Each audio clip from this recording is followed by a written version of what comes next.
Nifty 50 26,000 ഹിറ്റായി വീണ്ടും correct ചെയ്തിരിക്കുകയാണ്. പക്ഷേ 26,000ലേക്കുള്ള നിഫ്റ്റി 50യുടെ റാലിയുടെ സമയത്ത് ഏറ്റവും കൂടുതൽ സ്റ്റോക്ക് മാർക്കറ്റിൽ പൈസ ഉണ്ടാക്കിയ ആളുകൾ ആരാണെന്ന് അറിയാമോ? അത് സ്വിംഗ് ട്രേഡേഴ്സ് അഥവാ ഷോർട്ട് ടൈം ട്രേഡേഴ്സ് ആണ്. അപ്പോൾ ഏറ്റവും കൂടുതൽ വിന്നിംഗ് ചാൻസ് ഉള്ള ഒരു ട്രേഡിംഗ് മെത്തേഡാണ് സ്വിംഗ് ട്രേഡിംഗ്. എന്താണ് സ്വിംഗ് ട്രേഡിംഗ് എന്നുള്ള ബേസിക് മുതൽ സ്വിംഗ് ട്രേഡിംഗിൽ എങ്ങനെ വിജയിക്കാം എന്നുള്ളൊരു സീരീസാണ് ഞാൻ ഇന്നിവിടെ സ്റ്റാർട്ട് ചെയ്യാൻ പോകുന്നത്. അതിൻ്റെ ഫസ്റ്റ് എപ്പിസോഡാണിത്. സ്വിംഗ് ട്രേഡിംഗ് എന്താണെന്ന് അറിയാത്തവർ തീർച്ചയായും ഈ സീരീസ് മുഴുവനായി കാണുവാനായിട്ട് ശ്രമിക്കുക. ഈ ഒരു അവസരം നിങ്ങൾ നഷ്ടപ്പെടുത്തരുത്. കാരണം സ്വിംഗ് ട്രേഡിംഗ് വളരെ റിസ്ക് കുറഞ്ഞാൽ എന്നാൽ ഏറ്റവും നല്ല വിന്നിംഗ് ചാൻസ് ഉള്ള ട്രേഡിംഗ് മെത്തേഡാണ്. സ്വിംഗ് ട്രേഡ് ചെയ്യാൻ അല്ലെങ്കിൽ സ്റ്റോക്ക് മാർക്കറ്റിൽ എന്ത് ട്രേഡ് ചെയ്യാനും ലൈക്ക് ഇപ്പോൾ ബിഗിനേഴ്സ് ആണ് ഇത് കാണുന്നതെങ്കിൽ തീർച്ചയായിട്ടും അവർ ആദ്യം എടുക്കേണ്ടത് ഒരു ഡിമാറ്റ് അക്കൗണ്ട് അഥവാ ട്രേഡിംഗ് അക്കൗണ്ട് ആണ്. അപ്പോൾ നിങ്ങൾക്ക് ഈ ഒരു വീഡിയോയുടെ താഴെ കാണുന്ന ഡിസ്ക്രിപ്ഷനിലുള്ള ലിങ്ക് യൂസ് ചെയ്ത് തീർച്ചയായിട്ടും ഒരു അക്കൗണ്ട് എടുക്കാനായിട്ട് സാധിക്കും. എന്തെങ്കിലും ഡൗട്ട് ഉണ്ടെങ്കിൽ നിങ്ങൾ ഞങ്ങളുടെ സപ്പോർട്ട് നമ്പറിൽ വിളിച്ച് ചോദിച്ചാൽ മതി. 2 days എടുക്കും നമുക്കൊരു ഡിമാറ്റ് അക്കൗണ്ട് ഓപ്പൺ ആവാനായിട്ട്. അപ്പോൾ നിങ്ങൾ ശ്രദ്ധിക്കേണ്ട കാര്യം, നിങ്ങളുടെ ആധാർ കാർഡും മൊബൈലും ലിങ്ക്ഡ് ആയിരിക്കണം. അതുപോലെ തന്നെ നിങ്ങൾക്കൊരു പാൻ കാർഡും വേണം. എന്നാൽ മാത്രമാണ് ഡിമാറ്റ് അക്കൗണ്ട് എടുക്കാൻ സാധിക്കുകയുള്ളൂ. അതുപോലെ തന്നെ 6 months ബാങ്ക് സ്റ്റേറ്റ്മെൻറ്റ് എന്ന് പറയുന്നത് ഓപ്ഷണൽ ആണ്. സ്വിംഗ് ട്രേഡ് ചെയ്യാനായിട്ട് 6 months ബാങ്ക് സ്റ്റേറ്റ്മെൻറ്റ് കൊടുക്കേണ്ട ആവശ്യമില്ല. F&O ട്രേഡ് ചെയ്യാനാണ് 6 months ബാങ്ക് സ്റ്റേറ്റ്മെൻറ്റ് അല്ലെങ്കിൽ നിങ്ങളുടെ ഇൻകം പ്രൂഫ് കൊടുക്കേണ്ടത്. സ്വിംഗ് ട്രേഡിങ്ങിന് അതിൻ്റെ ആവശ്യമില്ല. അപ്പോൾ തീർച്ചയായിട്ടും നിങ്ങളുടെ ആധാർ കാർഡും പാൻ കാർഡും യൂസ് ചെയ്ത് അതിൻ്റെ ഫോട്ടോസ് അപ്ലോഡ് ചെയ്ത് കൊടുത്താൽ മതി. വളരെ സിമ്പിളായിട്ടാണ് നിങ്ങൾക്ക് ഒരു ഡിമാറ്റ് അക്കൗണ്ട് എടുക്കാവുന്നതാണ്.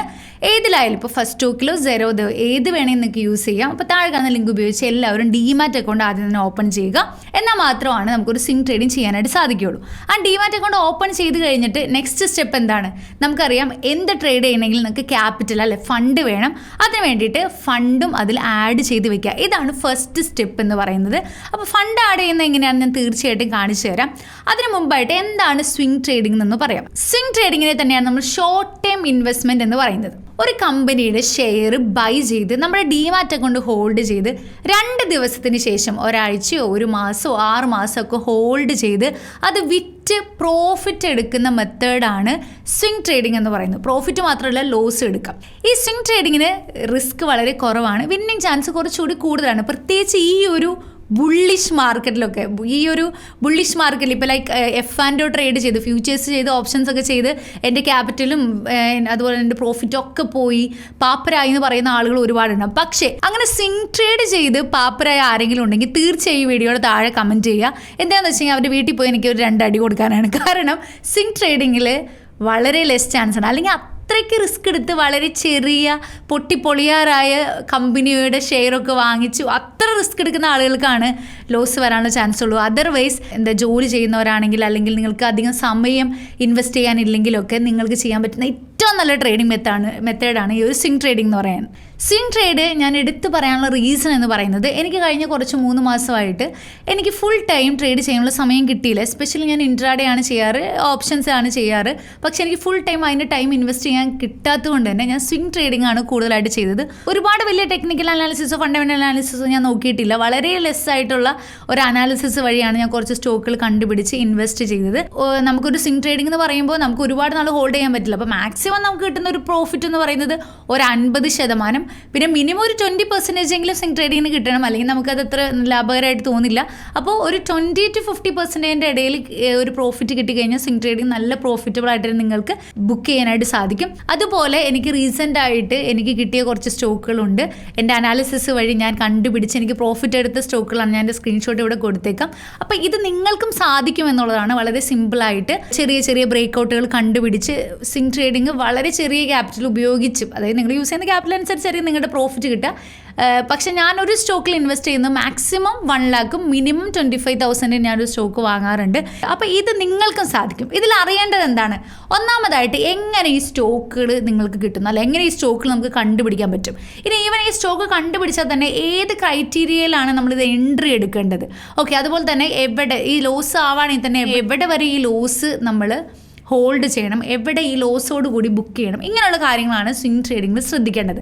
അപ്പോൾ ഇത് ഓരോ സീരിയസ് ആയിട്ട് എങ്ങനെ സ്ക്രീനേഴ്സ് യൂസ് ചെയ്യാം, എങ്ങനെ ബ്രേക്ക് ഔട്ട്സ് കണ്ടുപിടിക്കാം, ഏതൊക്കെ ബ്രേക്ക് ഔട്ടുകളാണ് നമ്മൾ എടുക്കേണ്ടത്, എവിടെയാണ് എൻട്രി ചെയ്യേണ്ടത്, എവിടെയാണ് എക്സിറ്റ് ചെയ്യേണ്ടത് എന്നുള്ള ഡീറ്റെയിൽ ആയിട്ടുള്ള സീരീസ് ഞാൻ എടുക്കുന്നുണ്ട്. അപ്പോൾ ഇത് ബിഗിനേഴ്സിന് വേണ്ടിയിട്ടാണ്. സ്വിംഗ് ട്രേഡിങ്ങിനെ കുറിച്ചൊരു ഐഡിയ നിങ്ങൾക്ക് കിട്ടി. ഓൾറെഡി അറിയാവുന്ന ഓഡിയൻസ് എനിക്കുണ്ട് എന്ന് എനിക്കറിയാം, പക്ഷേ ബിഗിനേഴ്സിനെ കൂടി നമ്മൾ കൺസിഡർ ചെയ്യുന്നുള്ളതുകൊണ്ടാണ് ഞാൻ ഈ ഒരു സീരീസിൻ്റെ ഫസ്റ്റ് വീഡിയോ ഇങ്ങനെ ഒരു ബിഗിനർ ലെവലായിട്ട് ചെയ്യാനായിട്ട് തീരുമാനിച്ചത്. അപ്പോൾ നമുക്ക് ഡിമാറ്റ് അക്കൗണ്ടിൽ എങ്ങനെ ഇത് വാങ്ങാമെന്ന് കൂടി നോക്കാം. ഇപ്പോൾ ഫസ്റ്റ് തന്നെ ഞാൻ ഫസ്റ്റ് സ്റ്റോക്ക് എന്ന് പറഞ്ഞൊരു ഡിമാറ്റ് അക്കൗണ്ടാണ് യൂസ് ചെയ്യുന്നത്. അതിൻ്റെ ലിങ്ക് തന്നെയാണ് ഞാൻ താഴെ കൊടുത്തിരിക്കുന്നത്. ഒരുപാട് പേർക്ക് സെറോദയുണ്ട്, എനിക്ക് 2 അക്കൗണ്ടും ഉണ്ട്, സെറോദയുണ്ട്, ഫസ്റ്റ് സ്റ്റോക്ക് ഉണ്ട്. ഞാൻ 2 ഓപ്പൺ ചെയ്ത് വെച്ചിട്ടുണ്ട്. അപ്പോൾ ആദ്യം തന്നെ നമ്മുടെ അക്കൗണ്ട് എടുത്തു കഴിഞ്ഞാൽ നമുക്കൊരു യൂസർ ഐഡിയും പാസ്വേഡും കിട്ടും. അത് യൂസ് ചെയ്ത് നമ്മുടെ ഡിമാറ്റ് അക്കൗണ്ട് നമ്മൾ ഓപ്പൺ ചെയ്യുക. ഇതാണ് ഒരു ഡിമാറ്റ് അക്കൗണ്ട് എന്ന് പറയുന്നത്. ഫസ്റ്റ് സ്റ്റോക്ക് എന്ന് പറഞ്ഞ ഡിമാറ്റ് അക്കൗണ്ടാണ്. ബിഗിനേഴ്സിനോടാണ് ഞാൻ ഏറ്റവും കൂടുതൽ പറയുന്നത്, നിങ്ങൾ അക്കൗണ്ട് ഓപ്പൺ ചെയ്ത് കഴിഞ്ഞാൽ എൻ്റെ വീഡിയോസൊക്കെ പഴയത് കിടക്കുന്നുണ്ട്, എന്നിരുന്നാലും നമ്മളൊരു പുതിയ തുടക്കം എന്ന രീതിയിൽ ഞാൻ ഒന്നുകൂടി പറയുകയാണ്. അപ്പോൾ ഇതാണ് ഡിമാറ്റ് അക്കൗണ്ടിൻ്റെ ഒരു രൂപം. ഇതിൽ ആദ്യം തന്നെ നിങ്ങൾ 1 ലക്ഷമോ 10 ലക്ഷമോ ഒന്നും ആഡ് ചെയ്യേണ്ട ആവശ്യമില്ല. നിങ്ങൾ ജസ്റ്റ് ഒന്ന് ട്രൈ ചെയ്ത് നോക്കുക. എൻ്റെ അടുത്ത് പലരും ചോദിക്കാറുണ്ട്, മാം ഞാൻ ബിഗിനറാണ്, ഞാൻ എത്ര രൂപ വെച്ച് സ്റ്റാർട്ട് ചെയ്യണം? അപ്പോൾ ഞാൻ പറയും 1000-500 വെച്ച് സ്റ്റാർട്ട് ചെയ്താൽ മതി. എന്നിട്ട് നിങ്ങൾക്ക് മനസ്സിലാക്കുക എന്താണ് ഇതിൽ സംഭവിക്കുന്നതെന്നുള്ളത്. അല്ലാതെ മറ്റുള്ളവർ പറയുന്നത് കേട്ട് ഒരുപാട് ഹ്യൂജ് എമൗണ്ട് ആഡ് ചെയ്ത് നിങ്ങൾക്കൊന്നും അറിയാതെ ലോസ് വരുത്തി വെക്കരുത്. ഒരുപാട് വീഡിയോസ്, ഇപ്പോൾ എൻ്റെ വീഡിയോ തന്നെ വളരെ സിമ്പിളായിട്ട് ഞാൻ ചെയ്തിട്ടുള്ളതാണ്. അപ്പോൾ അത് മാക്സിമം നോക്കി ചെയ്യാനായിട്ട് ശ്രമിക്കാം. ആൻഡ് അതിൽ ആദ്യം ചെയ്യേണ്ടത് മാർജിൻസിൽ പോയിട്ട് ഫണ്ട് ആഡ് ചെയ്യുക എന്നുള്ളതാണ്. അതായത് നമ്മൾ ഡിമാറ്റ് അക്കൗണ്ട് ഓപ്പൺ ചെയ്യുമ്പോൾ തന്നെ നമ്മുടെ അക്കൗണ്ട് നമ്മൾ ലിങ്ക് ചെയ്യുന്നുണ്ട്. അപ്പോൾ ആ അക്കൗണ്ട് ത്രൂ നമുക്ക് UPI പേയ്മെൻറ്റ് വഴിയോ അല്ലെങ്കിൽ നെറ്റ് ബാങ്കിങ് വഴിയോ നമുക്ക് പേയ്മെൻറ്റ് ആഡ് ചെയ്യാവുന്നതാണ്. ഇപ്പോൾ ഒരുപാട് പണ്ടത്തെ ആൾക്കാരൊക്കെ ഇപ്പോഴും ചെക്ക് യൂസ് ചെയ്ത് സ്റ്റോക്ക് ബൈ ചെയ്യുന്ന ആളുകളുണ്ട്. അപ്പോൾ എനിക്ക് ഇപ്പം കഴിഞ്ഞ ദിവസം എൻ്റെ കസിൻസ് വീട്ടിൽ വന്നപ്പോൾ, അതായത് ഏജ് ആയിട്ടുള്ള ചാച്ചന്മാരാണ്, അപ്പോൾ അവരൊക്കെ ഇപ്പോഴും ചെക്ക് ത്രൂ ആണ് ചെയ്യുന്നതെന്ന് ഞാൻ അറിഞ്ഞു, ഗൂഗിൾ പേ പോലും ഇല്ലാത്തവർ. അപ്പോൾ മാക്സിമം നിങ്ങൾ GPay എടുത്ത് ചെയ്യുന്നതായിരിക്കും നല്ലത് എൻ്റെ ഒപ്പീനിയനിൽ. കാരണം ഇനി എന്തായാലും എല്ലാം ഫോർവേഡായി. അപ്പോൾ എന്തായാലും നിങ്ങൾ ഒരു GPay സെറ്റ് ചെയ്തിട്ട് ഒരു നെറ്റ് ബാങ്കിങ്ങോ അല്ലെങ്കിൽ ഗൂഗിൾ പേ എല്ലാവർക്കും ഉണ്ട്, അത് യൂസ് ചെയ്ത് ഫണ്ട് ആഡ് ചെയ്യുക. അപ്പോൾ ആഡ് ഫണ്ട് കൊടുക്കുക. ആൻഡ് അപ്പോൾ നമ്മൾ നമ്മുടെ നെറ്റ് ബാങ്കിങ്ങിലേക്കോ അല്ലെങ്കിൽ UPI എന്ന് പറയുന്ന 2 ഓപ്ഷൻ നമുക്ക് അവൈലബിൾ ആണ്. അത് കൊടുത്ത് നമ്മുടെ എമൗണ്ട് അടിച്ച് ഫോർവേഡ് ചെയ്ത് കഴിഞ്ഞാൽ നമുക്ക് UPIയിൽ നമ്മുടെ GPayയിൽ നമുക്ക് പോപ്പപ്പ് വരും. അത് യൂസ് ചെയ്ത് നമുക്ക് ഫണ്ട് ആഡ് ചെയ്യാം. അപ്പോൾ എൻ്റെ ഈ ഒരു ഫസ്റ്റ് സ്റ്റോക്ക് അക്കൗണ്ടിൽ ഏകദേശം 38,572 രൂപയാണ് അവൈലബിൾ മാർജിൻ എന്ന് പറയുന്നത്. Peak margin 352. അതായത് നമ്മളിത് സ്റ്റുഡൻസിന് പഠിപ്പിക്കാൻ വേണ്ടിയിട്ട് യൂസ് ചെയ്യുന്ന ഒരു അക്കൗണ്ടാണ്. വൺസ് നമ്മൾ സ്റ്റോക്ക് ഐഡൻറ്റിഫൈ ചെയ്ത് കഴിഞ്ഞ്, ഇപ്പോൾ ഫോർ എക്സാമ്പിൾ ബജാജ് ഫിനാൻസ് എന്ന് പറഞ്ഞൊരു സ്റ്റോക്ക്, ബജാജ് ഫിനാൻസ് ഞാൻ ഓൾറെഡി ഐഡൻറ്റിഫൈ ചെയ്തൊരു സ്റ്റോക്കാണ്. അപ്പോൾ എന്തുകൊണ്ടാണ് അത് ഐഡൻറ്റിഫൈ ചെയ്തതെന്നും എങ്ങനെയാണ് അതിൽ എൻട്രി വരുന്നതെന്നുള്ളത് ഞാൻ അടുത്ത വീഡിയോയിൽ പറഞ്ഞു തരാം. യെസ്, അപ്പോൾ സ്വിംഗ് ട്രേഡിംഗ് ചെയ്യാനായിട്ട് ഞാൻ ഇവിടെ തൽക്കാലം ബജാജ് ഫിനാൻസ് എന്ന് പറഞ്ഞ സ്റ്റോക്കാണ് സെലക്ട് ചെയ്തിരിക്കുന്നത്. ഇവിടെ ഞാൻ സ്വിംഗ് ട്രേഡിംഗ് ചെയ്യാനായിട്ട് ജസ്റ്റ് ബജാജ് ഫിനാൻസ് ഒന്ന് വാച്ച് ലിസ്റ്റിൽ ആഡ് ചെയ്യുകയാണ്. എന്തുകൊണ്ടാണ് ബജാജ് ഫിനാൻസ് ഞാൻ സെലക്ട് ചെയ്തതെന്നും എങ്ങനെയാണ് അത് സെലക്ട് ചെയ്യുന്നതെന്നും എപ്പോഴാണ് അതിൻ്റെ എൻട്രി എന്നുള്ള വീഡിയോ ഒക്കെ ഈ ഒരു സീരീസിൽ ഞാൻ ഇൻക്ലൂഡ് ചെയ്തിട്ടുണ്ട്. അപ്പോൾ തീർച്ചയായിട്ടും ഈ ഒരു സീരീസ് കാണാനായിട്ട് ശ്രമിക്കാം. അപ്പോൾ ബജാജ് ഫിൻസർവ് ഞാൻ വാച്ച് ലിസ്റ്റിൽ ആഡ് ചെയ്യുകയാണ്. കണ്ടോ, ഇവിടെ ബജാജ് ഫിൻ സർവീസ് എന്നാണ് ഇതിൽ കൊടുത്തിരിക്കുന്നത്. ഇവിടെ ബജാജ് ഫിൻ ഞാൻ ടൈപ്പ് ചെയ്തു. അപ്പോൾ Bajaj fin equity NSE select ചെയ്യുക. BSE സെലക്ട് ചെയ്താലും പ്രശ്നമൊന്നുമില്ല, പക്ഷേ NSE ആണ് നമ്മൾ കൂടുതൽ ചെയ്യാറ്. ആൻഡ് ഇവിടെ B എന്ന് പറയുന്നത് ബൈ ആണ്, S എന്ന് പറയുന്നത് സെല്ലാണ്, പ്ലസ് എന്ന് പറയുന്നത് ആഡ് ആണ്. അതായത് വാച്ച് ലിസ്റ്റിലേക്ക് നമ്മൾ ആഡ് ചെയ്തു എന്നുള്ളൊരു സിമ്പിളാണ്. യെസ്, എന്നിട്ട് ഞാനിത് ക്ലോസ് ചെയ്ത് കഴിയുമ്പോൾ ഇവിടെ ബജാജ് ഫിൻസർവ് ഇക്വിറ്റി നമ്മുടെ വാച്ച് ലിസ്റ്റിൽ വന്ന് കിടക്കും. ഒരു ഷെയറിൻ്റെ വില 1593 രൂപയാണ്. അപ്പോൾ നമ്മളത് ബൈ കൊടുക്കുക. പിന്നെ നമ്മുടെ കയ്യിലുള്ള ഫണ്ട് അനുസരിച്ച് ഇപ്പോൾ ഒരെണ്ണത്തിന് 1593 രൂപയാണ്. അപ്പോൾ നമ്മുടെ കയ്യിൽ ഇപ്പോൾ ഒരു 30,000 രൂപയുണ്ട്. അപ്പോൾ നമുക്ക് എത്ര എണ്ണം വാങ്ങിക്കാനായിട്ട് പറ്റുമെന്നുള്ളത് നമുക്ക് അറിയാൻ പറ്റും. ഇപ്പോൾ ഞാനൊരു 10 എണ്ണമാണ് വാങ്ങിക്കുന്നതെങ്കിൽ അതിന് വേണ്ട മാർജിൻ റെക്കോർഡ് എന്ന് പറയുന്നത് 15,941 രൂപയാണ്. ആൻഡ് അവൈലബിൾ മാർജിനൊക്കെ ഇവിടെ കാണിക്കുന്നുണ്ട്. ഇത് വെച്ച് നമുക്ക് ബൈ ചെയ്യാവുന്നതാണ്. അപ്പോൾ തൽക്കാലം ഞാനൊരു 10 ക്വാണ്ടിറ്റി ഇവിടെ ബൈ ചെയ്യുകയാണ് മാർക്കറ്റ് ഓർഡറിൽ.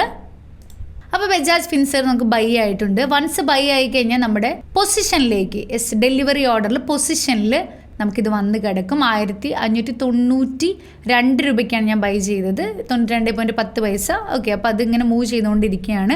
ഇത് ഡെലിവറിയിലാണ് നമ്മൾ ബൈ ചെയ്തിരിക്കുന്നത്. അപ്പോൾ നാളെ ഇത് നമ്മുടെ ഹോൾഡിങ്സിലേക്ക് വരും. ഇവിടെ കുറച്ച് സ്റ്റോക്ക് എൻ്റെ ഓൾറെഡി ഹോൾഡ് ചെയ്ത് കിടക്കുന്നുണ്ട്. ഇപ്പോൾ PNB ബാങ്കൊക്കെ 90 രൂപയ്ക്ക് നമ്മൾ മേടിച്ചാണ് 103 രൂപ. ഇപ്പോൾ ഒരു കറക്ഷൻ മാർക്കിൽ വന്നുകൊണ്ട് എല്ലാ സ്റ്റോക്കിലും അത് റിഫ്ലക്റ്റ് ചെയ്യുന്നുണ്ട്. നമ്മുടെ പഴയ വീഡിയോ ഒക്കെ കണ്ടു കഴിഞ്ഞാൽ PNB ബാങ്കൊക്കെ ഞാൻ വാങ്ങിക്കുന്ന വീഡിയോ ഞാൻ പണ്ട് ഇട്ടിട്ടുണ്ട്. നിങ്ങൾക്ക് എൻ്റെ കൂടെ വാങ്ങിച്ചോ ഇല്ലയോ എന്ന് എനിക്കറിയത്തില്ല. ഓക്കെ, അതുപോലെ തന്നെ ITBs 50 എത്തിയില്ല, 49ൻ്റെ അടുത്ത് ഹിറ്റായേ ഉള്ളൂ, 50 എത്തിയില്ല എന്ന് തോന്നുന്നു. സോ നല്ലൊരു മൂവ്മെൻറ്റ് ആ ഒരു ബീസിലൊക്കെ ഉണ്ട്. അപ്പോൾ തീർച്ചയായിട്ടും ഇൻവെസ്റ്റ് ചെയ്ത് പ്രോഫിറ്റ് കിട്ടിയവർ ഇതിന് താഴെ കമൻറ്റ് ചെയ്യുക, കിട്ടിയെന്നുള്ളത് മറ്റുള്ളവർക്ക് അതൊരു പ്രചോദനമായിരിക്കും.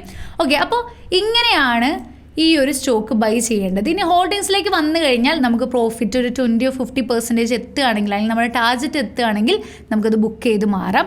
ഇതാണ് സ്വിംഗ് ട്രേഡിങ്ങിൽ ബേസിക്കായിട്ട് നടക്കുന്ന കാര്യങ്ങൾ എന്ന് പറയുന്നത്. അപ്പോൾ നിങ്ങൾക്ക് ക്ലിയർ ആയെന്ന് വിചാരിക്കുകയാണ്. അപ്പോൾ അടുത്ത വീഡിയോ എന്ന് പറയുന്നത് എങ്ങനെ ഇതിൻ്റെ കറക്റ്റ് എൻട്രി എടുക്കാം, ടെക്നിക്കലി ഇതെങ്ങനെ നമുക്ക് അനാലിസിസ് ചെയ്ത് വളരെ സിമ്പിളായിട്ട് എൻട്രി എടുക്കാം, എപ്പോൾ നമുക്കിത് എക്സിറ്റ് ചെയ്യാമെന്നുള്ളതും, അതുപോലെ തന്നെ എങ്ങനെ നല്ല സ്വിംഗ് ട്രേഡിംഗ് സ്റ്റോക്സ് ഐഡൻറ്റിഫൈ ചെയ്യാമെന്നുള്ള സ്ക്രീനേഴ്സ് ഒക്കെ ആയിട്ട് ഞാൻ വീണ്ടും വരുന്നതായിരിക്കും. അപ്പോൾ തീർച്ചയായിട്ടും ഡിമാറ്റ് അക്കൗണ്ട് എടുത്ത് ഫണ്ടൊക്കെ ആഡ് ചെയ്ത് എല്ലാവരും റെഡി ആയിട്ടിരിക്കുക. അപ്പോൾ അടുത്ത വീഡിയോ ആയിട്ട് കാണുന്നവരേക്കും ബൈ.